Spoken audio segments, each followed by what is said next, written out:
को टर्मिनेट करिए। 3 साल अगर रिजल्ट नहीं देते हैं, आप टीचर को टर्मिनेट करने का साहस रखिए ना। भी रिजर्वेशन कोटे से शिक्षा के क्षेत्र में आ रहे हैं, तो क्या शिक्षा बच्चों को देंगे? अगर आपको एडमिशन करवाना है तो करवाइए, नहीं करवाना है तो जबरदस्ती में किसी की जेब से पैसे थोड़ी निकाल सकते हैं। सरकारी स्कूलों के टीचर्स के सारे बच्चे प्राइवेट स्कूलों में पढ़ते हैं। क्यों पढ़ते हैं? प्राइवेट स्कूल एक लूट का अड्डा है। सरकार को भी तो पैसा कहीं ना कहीं से वसूलना ही। नमस्कार दोस्तों, मैं आपका अपना हिमांशु ठाकुर और आप देख रहे हैं आपका अपना चैनल यूटी न्यूज नेटवर्क। दोस्तों, दरअसल इस वक्त मैं मौजूद हूं हमारे जसपुर शहर के प्रतिष्ठित शेरेटन एकेडमी स्कूल में और आज मैं शेरेटन एकेडमी स्कूल में आया हूं यहां के मैनेजिंग डायरेक्टर मिस्टर दीपक सिंघल जी से शिक्षा के क्षेत्र से जुड़े तमाम अति महत्वपूर्ण बिंदुओं पर अति महत्वपूर्ण चर्चा करने के लिए। तो ऐसे में इस वक्त मेरे साथ मौजूद हैं शिक्षा के क्षेत्र में जसपुर की एक नामचीन हस्ती और शेरेटन एकेडमी के मैनेजिंग डायरेक्टर दीपक सिंघल जी। आइए इनका स्वागत करते हैं और बातचीत का जो सिलसिला है उसकी शुरुआत करते हैं। सर, बहुत बहुत स्वागत है। धन्यवाद, नमस्कार। आपका शेरेटन विद्यालय में हार्दिक स्वागत है। जैसा कि मैंने सुना है और जहां तक मैंने जानकारी जुटाई है कि शेरेटन एकेडमी जो हमारा स्कूल है वो जसपुर क्षेत्र के लिए संजीवनी कहा जाता है। यहाँ की जो जनता है वो शेरेटन एकेडमी को एक संजीवनी के रूप में मानती है और वो यूं मानती है क्योंकि ये स्कूल तब स्थापित किया गया जब जसपुर या फिर आसपास की जो लोकेलिटी के क्षेत्र हैं वहां पर सीबीएसई स्कूल नाम की कोई चीज एग्जिस्ट ही नहीं करती थी। तो इसके बारे में जरा मैं पहले आपसे जानना चाहूंगा। बिल्कुल सही कहा हिमांशु भाई आपने। सन 2011 को 1 अप्रैल 2011 को पहला सत्र हमारा स्टार्ट हुआ। 2010 में मैंने इस विद्यालय की नींव रखी और ये सोच कर रखी कि यहाँ पे सीबीएसई का एक भी स्कूल जसपुर क्षेत्र में अवेलेबल नहीं था। बच्चों को इंग्लिश मीडियम स्कूल के लिए बहुत बड़ी परेशानियों का सामना करना पड़ता था। यहाँ से 20-20 किलोमीटर दूर, 25-25 किलोमीटर दूर बच्चों को जाना पड़ता था और उसके बाद भी वहाँ पर केवल वही बच्चे जा सकते थे जो फाइनेंशियली स्ट्रांग थे। अदरवाइज बच्चों का कैरियर वही हिंदी मीडियम स्कूल में जाके समाप्त हो जाता था, जिससे बच्चों को अपना भविष्य चुनने में, अपना कैरियर चुनने में बहुत बड़ी समस्या का सामना करना पड़ता था। जैसा कि मैंने खुद भी अपने फ्यूचर में बाई प्रोफेशन चार्टर्ड अकाउंटेंट हूँ। मैंने 12th अपना यहीं से बीएसबी इंटर कॉलेज जसपुर से पास आउट किया। उसके बाद जब मैं हायर एजुकेशन के लिए बाहर गया, ठीक है, मेरे पेरेंट्स वगैरह समृद्ध थे, उन्होंने खर्चा किया, मैं बाहर चला गया। लेकिन बाहर जाके क्योंकि बेस उतना मजबूत नहीं था इंग्लिश मीडियम का, किन दिक्कतों का हमको सामना करना पड़ा वो मेरे जहन में हमेशा रहा करती थी कि ये समस्या इस क्षेत्र से दूर होनी चाहिए। तो इसीलिए मैंने मेरे पूर्व विधायक डॉक्टर शैलेंद्र मोहन सिंघल जी, वो चाचा जी भी हैं, उन्होंने भी मुझे एडवाइस किया कि यहाँ पे कोई एक अच्छा सा इंस्टीट्यूट खोलो जिससे समाज का भला हो सके। पैसा तो जीवन में सभी लोग कमा लेते हैं, जब आते हैं तो कुछ देश के लिए, समाज के लिए, अपने क्षेत्र के लिए भी सोचना चाहिए। तो उस विषय को ध्यान में रखते हुए मैंने इस स्कूल की स्थापना की।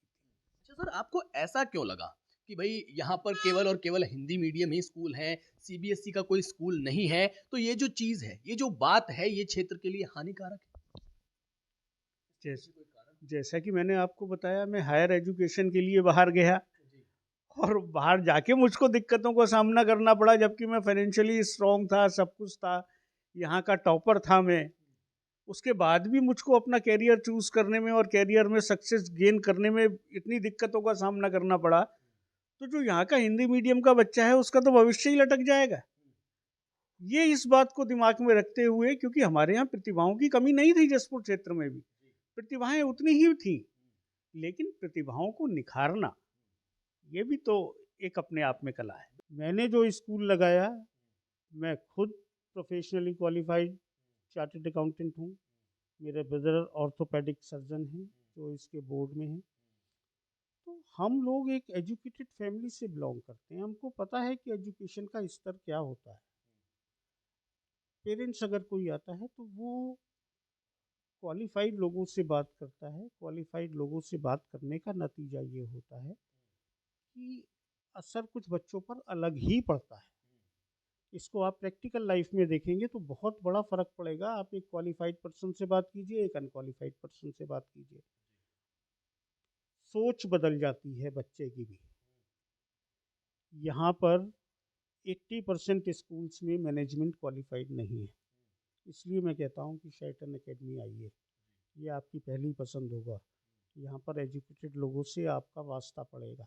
अजीब सी धारणा है जनता के बीच प्राइवेट शिक्षण संस्थानों को लेकर के कि भाई प्राइवेट शिक्षण संस्थान जो है वो कमाई का अड्डा बनते जा रहे हैं और कमाई का अड्डा जनता की नजर में बन रहे हैं।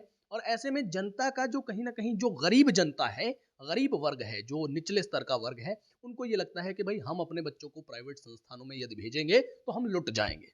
तो ऐसे में इसको लेकर के आपकी क्या प्रतिक्रिया है? ये बिल्कुल गलत प्रतिक्रिया है, गलत सोच है लोगों की कि प्राइवेट स्कूल एक लूट का अड्डा है। ऐसा बिल्कुल भी नहीं है। अगर आप देखेंगे तो जसपुर, काशीपुर, आसपास के क्षेत्र में प्राइवेट स्कूलों की फीस कितनी है? 2,000-3,000 रुपये महीना। क्या होता है 2-3 हज़ार रुपये महीने में? 2-3 हज़ार रुपये में कुछ नहीं होता। आपको यहाँ पे आप सस्ती एजुकेशन ले लीजिए, जैसा मैंने पहले कहा, आप हायर सेंटर पे जाएंगे, फिर आपको समय की बर्बादी होगी, आपका बेस वीक होगा, आगे जाके आपको और उससे 10 गुना ज़्यादा पैसा खर्च करना पड़ेगा, तब जाके आप इसमें जाएंगे। 2-3 हज़ार रुपये से ऊपर यहाँ पे क्षेत्र में किसी भी विद्यालय की फीस नहीं है, और 2-3 हज़ार रुपये तो खर्च करना पड़ेगा, क्योंकि अगर आप इतना भी खर्च नहीं कर पाएंगे तो कैसे काम चलेगा। और मैं तो देखता हूँ यहाँ पे, आप एक चीज़ को समझने की कोशिश कीजिए, सरकारी स्कूलों के टीचर्स के सारे बच्चे प्राइवेट स्कूलों में पढ़ते हैं। क्यों पढ़ते हैं? सवाल है। वो इसीलिए पढ़ते हैं क्योंकि सरकारी शिक्षा का तंत्र बिगड़ चुका है, और उनके बच्चे जब यहाँ पे पढ़ रहे हैं, क्यों नहीं गवर्नमेंट बैन लगाती कि सरकारी स्कूल के टीचर जितने हैं उनके बच्चे सरकारी स्कूल में ही पढ़ेंगे? क्यों आते हैं वो प्राइवेट स्कूल में? और वही आके सबसे पहले शोर मचाते हैं कि साहब फीस बहुत ज़्यादा है। अरे फीस बहुत ज़्यादा है तो प्राइवेट स्कूल वाला कोई आपको ज़बरदस्ती लेकर आ रहा है क्या? ज़बरदस्ती हाथ पकड़ के तो एडमिशन नहीं करवा रहा, आप अपनी मर्जी से आ रहे हो। और आज की डेट में सब कुछ ट्रांसपेरेंट होता है। जिस दिन पेरेंट्स एडमिशन करवाने आते हैं उनको पहले दिन ही बता दिया जाता है कि ये खर्चा है, अगर आपको एडमिशन करवाना है तो करवाइए, नहीं करवाना है तो ज़बरदस्ती में किसी की जेब से पैसे थोड़ी निकाल सकता हूँ। तो बाद में आके उसका ढोल पीटना कि साहब बहुत महंगा है, बहुत महंगा है।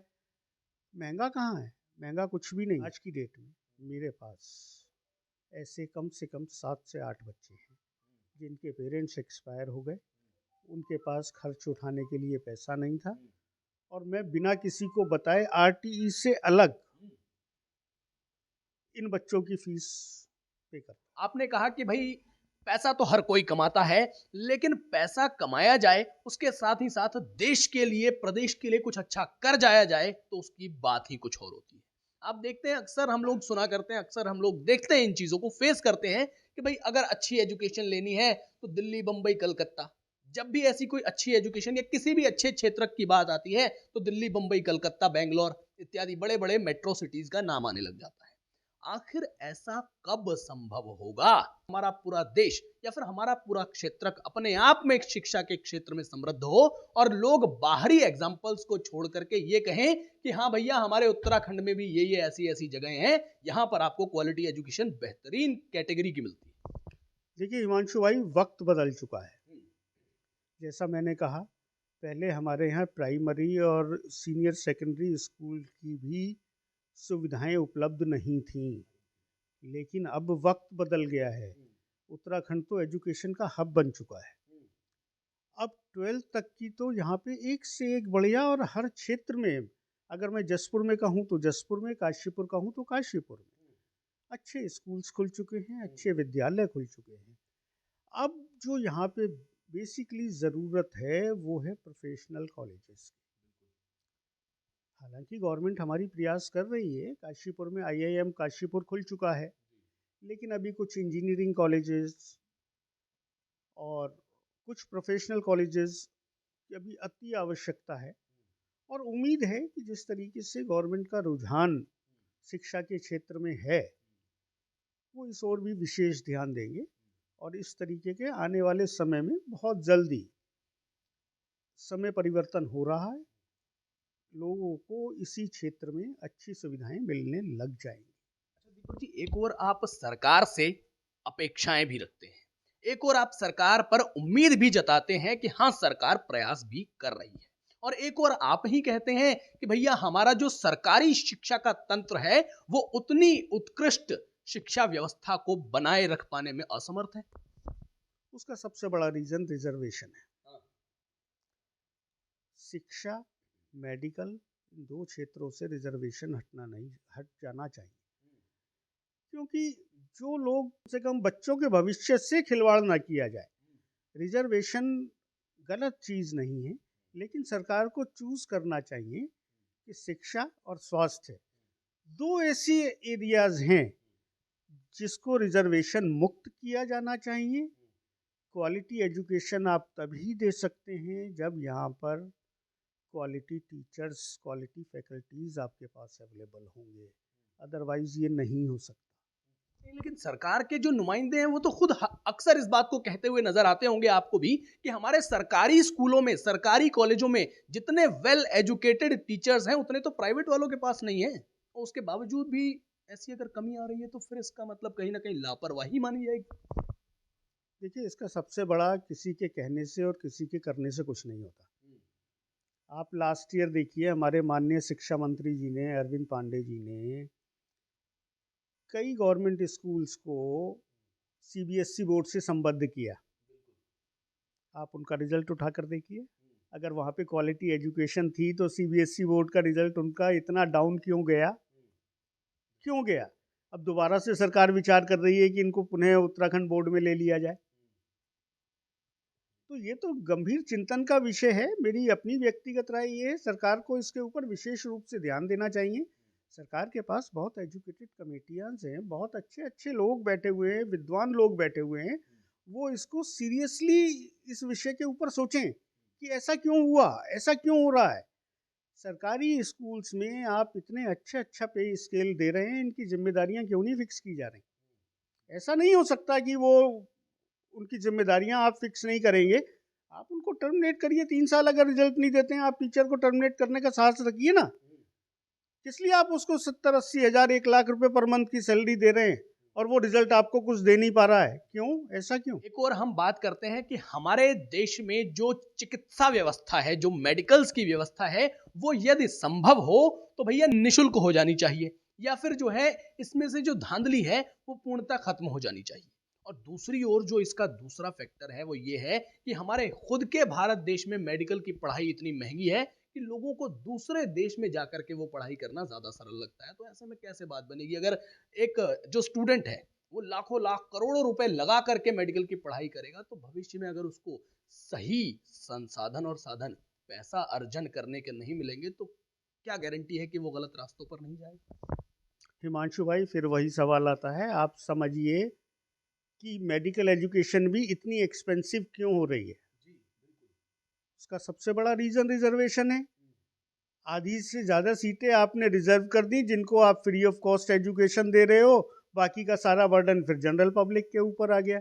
उसमें से कितने लोग निकल कर आ पाएंगे? तो सरकार को भी तो पैसा कहीं ना कहीं से वसूलना ही। सरकार की बातों को समझना पड़ेगा और सरकार को भी ये समझना पड़ेगा कि मेडिकल लाइन से रिजर्वेशन को ख़त्म कर दिया जाए, जिससे क्वालिटी डॉक्टर्स हमारे इंडिया में ही अवेलेबल हो जाएं। अगर वो रिजर्वेशन खत्म हो गया तो बाकी की जनरल पब्लिक तो पैसा पे करने के लिए तैयार है ना, तो मेडिकल ग्राउंड भी सस्ता हो जाएगा, मेडिकल फीस भी कम हो जाएगी। बहुत धन्यवाद दीपक सिंघल जी। तो साथियों, आपने सुना शेरिटन एकेडमी जसपुर के मैनेजिंग डायरेक्टर दीपक सिंघल जी को। अब इनके बातों से, इनके वक्तव्यों से, इनके कथनों से आप लोग कितनी सहमति रखते हैं कमेंट सेक्शन में लिख करके जरूर बताइएगा। तब तक के लिए मैं हिमांशु ठाकुर आप सभी से विदा लेता हूं। धन्यवाद।